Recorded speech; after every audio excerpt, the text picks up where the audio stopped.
دیکھیے یہ تو علماء جو ہیں نا شیعہ کو جواب دیتے ہیں، جی ہاں بالکل، شیعہ جو ہوتے ہیں نا ان کو اس طرح جواب دیا جاتا ہے، کیونکہ وہ صرف سجدہ فاطمہ رضی اللہ تعالیٰ عنہ کو مانتے ہیں، اور سجدہ عائشہ رضی اللہ تعالیٰ عنہ کو معاذ اللہ وہ مانتے بھی نہیں ہیں اور گالیاں بھی بکتے ہیں، ٹھیک ہے۔ اور ہمارا اہل سنت کا عقیدہ و نظریہ بھی یہی ہے کہ بحیثیت بیٹی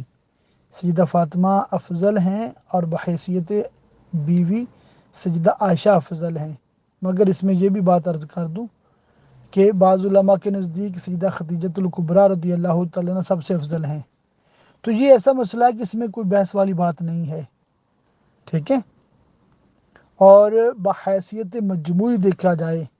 کہ تمام خواتین میں کون افضل ہیں، تمام خواتین میں کون افضل ہیں، تو اس پہ علماء فرماتے ہیں کہ سیدہ فاطمہ طیبہ طاہرہ رضی اللہ تعالیٰ عنہ ساری دنیا کی خواتین سے افضل ہیں، واللہ تعالی اعلم بالصواب۔